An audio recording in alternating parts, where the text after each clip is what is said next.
Hi everyone, it's Heidi again. Today we're going to be reacting to a video called American versus European Suburbs and Why US Suburbs Suck.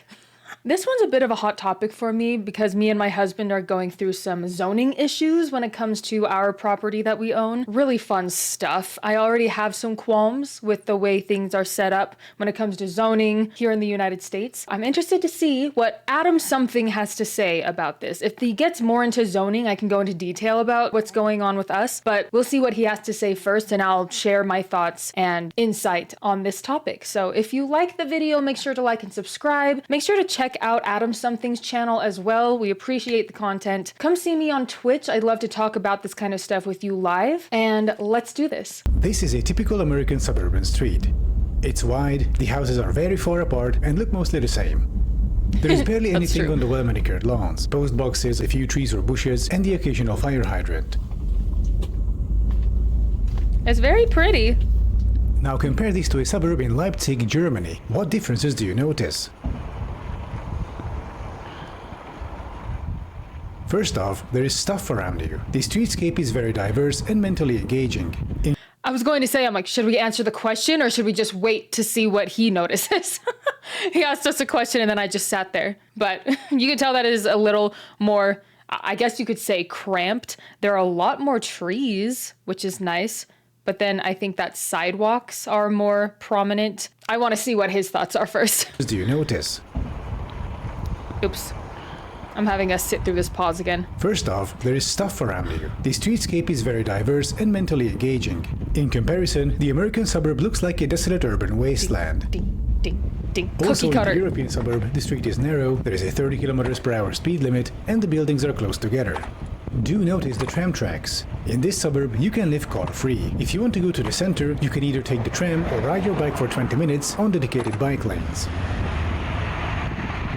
I do love these huge bike lanes. I think they're beautiful. And I do want to say that there are certain neighborhoods in the United States that do have really big bike lanes or do have their buildings really close together or have more trees, or there are certain cities that are better with public transportation. But it's a lot more rare in the United States than in Europe, I believe. Or take the S-Bahn because there's also a train station. In the American suburb, you have no option but to drive. Head out onto the busiest road, a horrifying mix of street and road, onto the jammed highway, and after an hour you'll be in the center, searching for a parking spot. Oh my gosh. It's true. And we did watch the video by Just Bikes, or Not Just Bikes. Oh my gosh, but about Stroads. We already know about that. If you haven't seen that video, check that out on my channel as well. I think more and more people are starting to use that term. How about going to a restaurant? In the European suburb, there are dozens of different, unique, local restaurants reachable on foot, by bike, or public transit. In the American suburb, you're an hour walk away from a chain restaurant next to a busy road. If you want to eat, you gotta get in your car. It's so sad. That goes for grocery stores too. You can't even walk or bike easily to pick up some milk or some butter or something like that. And that's way, way, way too common that people don't have access to just any kind of food, not even just fast food or restaurants. It is frustrating and very sad. I wish so badly that we had a bakery down the street or something that we could pick up fresh bread or something, but nope, that is not how it is in a lot of places here. It sucks. What if you have children? In this European suburb, there are 3 schools close by. Kids can walk or bike there on their own and learn to be independent early on. In the American suburb, a child could get to school after 35 minutes of walking, mostly along a busy arterial road, also having to cross a 6-lane road. And somehow, there's no crosswalk, so kids have to be driven to school every day by mommy and daddy. Or by the schools, a lot of the time, especially if it's public schools, they have buses that come and get the kids. But there are a lot of people who take their kids to private schools for a lot of probably really good reasons. And yeah, that's very frustrating to have to either cooperate with other parents to try and... I know a little bit about this because my sister has had her kids in private schools. I've seen a little bit of this. I've had to drive kids or pick them up from school, my nephews. But yeah, it can get really exhausting to try and figure out how the heck you're going to get your kids to and from school because the walking conditions are not safe. They're just not. There are a lot of cars and the streets are made for car driving, not for walking. So that's interesting that he mentioned schools. I definitely have seen that here as well. The same goes for sports. Over here, kids can take a 10-minute walk to the nearest sports field or a 3-minute bike ride on calm, safe streets on their own. In the US, it's a 40-minute march through a maze of streets partially along a major transit artery. Gotta get in the SUV and let mommy drive you to practice. This is where the term soccer mom originates from, by the way. People lament today's children for being overly dependent on their parents. But in such neighborhoods, children don't have a choice but to be dependent. Yeah, Otherwise, they cannot go anywhere. They are stuck at home. In contrast, in European suburbs, kids can be let out safely to move around on their own, to go to places they want to, without the need for the mommy and daddy taxi service. So sad. I do know that when I was younger, we did live in a pretty small neighborhood. So my parents were comfortable letting us ride our bikes to the gas station or the grocery. Well, actually, we didn't really have a grocery store near us, but like the gas station, we were able to go to a nearby park or a nearby forest, with trees or something like that. Nowadays, I know that it is, I believe, illegal to let your kids wander around and be on their own in the neighborhood or ride to the gas station by themselves. I don't know what the laws are exactly, but I do know that it's a lot more strict now and people will report each other for letting their kids be out on their own. Society is kind of forcing kids to be more dependent and for parents to be more protective of their children at all times, 24/7. That is tiring, man. And sad. I feel like it gives kids a lot less of an opportunity to explore the world. It's a bummer. Do note that yellow residential building on the left. That is a mid-rise. European suburbs tend to be a mixture of those and single or multi-family homes, like on this street. Yeah, they've built up instead of outward. That's starting to happen a little bit in the United US States suburbs too. only allows for single-family homes, and they are usually placed very far apart, leading to low density and long distances. This makes public transportation non-viable. Over here in Europe, hundreds of people live within walking distance of this tram stop. In the US, if you put a tram stop here, you'd have a few dozen people living within walking distance. Yes. Meaning, even if you built public transit here, almost nobody would take it, because no matter how you build it, people would be too far away from it. If you're half an hour away on foot from the nearest tram stop, you'll take your car instead, and people do. So giant highways had to be built, rammed right into the city, usually demolishing non-white neighborhoods in the process. The end result was mass motorization all across America, constant traffic jams, noise and pollution, but not for the suburbanites. It was the Okay, hold on. Did he say non-white? One second. tram stop, you'll take your car instead, and people do. So giant highways had to be built, rammed right into the city, usually demolishing non-white neighborhoods in the process. The end result was Oh, demolishing non-white neighborhoods. Oh, okay. Yeah. Oh, dear. Okay. No, I understand now. I'm so sorry.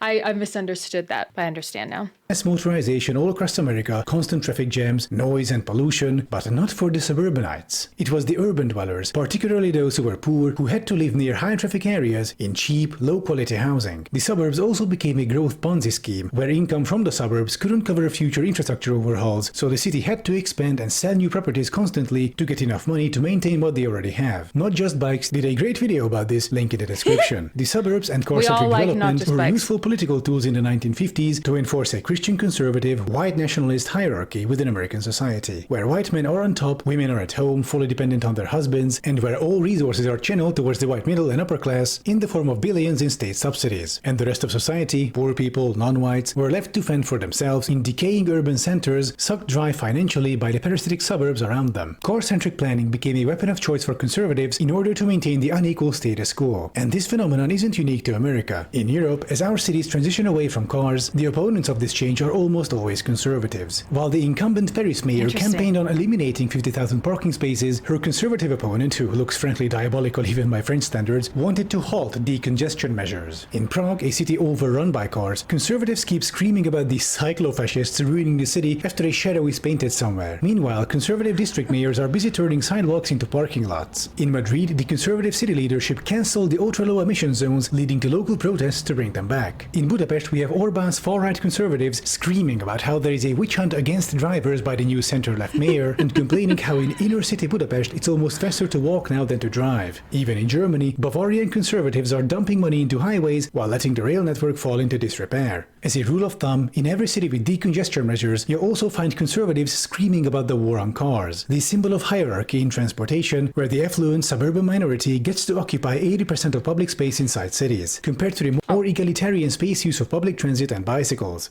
Okay, sorry, I had a hard time finding where to pause between his sentences. It is so interesting how so many people have a differing opinion about whether we should be depending on cars or whether we should be bringing more public transportation into neighborhoods and cities, I guess. And I feel like it's become, like this video is saying, it's become like a political debate. Instead of just accepting that it's maybe people's preferences, some people would love to be able to ride a bike where they need to without feeling unsafe, or that they're in the way, or that it's too far to ride. And some people love their cars, like this lady. And they're very proud of it, and they love the independence of being able to drive wherever they need to. And it is funny because a lot of Europeans that I've talked to, they own cars, they have them, they can be independent with their cars, but they just don't need to use them all the time, which I think is the most ideal thing. I would love to not have to use my car all the time. It wears it down, gas is expensive, and traffic is annoying. But some people love driving. So that is kind of hard, I guess, because when you make a decision for an entire town or an entire city, you are going to get different kinds of people in there having their different opinions and different preferences. But it does seem to be really intense here in the United States that people want things the way they want them and don't want things to change. And it's frustrating for some of us who might want something different. God forbid you have to get out of your giant SUV of death and get on a tram with the peasants. Of course, upholding the conservative hierarchy isn't why suburbs are built today in the US. It's mostly just a necessary continuation of the Ponzi scheme that began with the first suburbs. Also, it's due to faulty zoning codes not allowing for mid-rise developments that would actually make more money for the city, increase density, and make public transit viable. In Europe, our suburbs are mixed, with both mid-rises, single and multi-family homes. Okay, since he brought it up, the zoning thing that we are dealing with is exactly this. There are a lot of zoning areas where you're not allowed to build up or build multifamily housing. It's all based on single family housing. Our situation is actually a little unique where we own a duplex. And when that duplex was built, multifamily housing was legal in that area. And I don't know when this happened. We're still trying to figure it out and figure out what is going on. But since then, they have changed the zoning to single family housing. So we're technically legal non-conforming, which means we are technically allowed to keep the duplex there because it was legal when it was built, but we're not allowed to add on. We're not allowed to add more units. We're not allowed to even add one room to one side unless we change it back to a single family house. And so we were a little frustrated. We just found that out maybe a week ago or so. We're going to see if we can fight that or see what we can do. Technically, we can probably claim it to be a single family house with an ADU, which means you can have a mother-in-law apartment, but you have to have the owner living there in order to rent out the other part of the house. So anyway, it's really stupid and zoning is dumb and it stalls progress in a community, I feel. So anyway, wish us luck with that. But that's one example of how zoning can be so frustrating and how the city can just have a lot of control with what you do with your own property when zoning is an integral part of how neighborhoods are laid out. An organic part of the city and contribute fairly to the local budget. There is also subsidized, affordable public transit. All in all, it's more egalitarian. And if the US situation sounds depressing in contrast, as an American, there are things you can do to potentially help change things. If there is a local transit riders union, go join it. Look if there are any initiatives on the ballot for traffic calming, bike lanes, etc. Show up to your local town hall meetings and advocate for zoning reform, ending parking minimums, and so on. If you're persistent enough, your ideas will be heard, and you can help push America back towards sensible, fair, more egalitarian urban planning, one neighborhood at a time. That's what I would do if I were you. Thank you for watching. Thank you. Oh, and by the way, there is now a new membership option for my channel, so if you wish to support me making content like this, please consider becoming a member by pressing the join button next to the subscribe button. And I'll be seeing you next time. Heck yeah, I'm going to like this video because that was actually very helpful. I'm going to take a screenshot of those 3 ideas. We want to talk with the city or fight with the city to see if we can get something changed, at least in our area or on our property or something. I'm going to send this to my husband and be like, yo, we should look into these specific things, I guess, because sometimes it's hard to even know where to start. So anyway, that was a great video.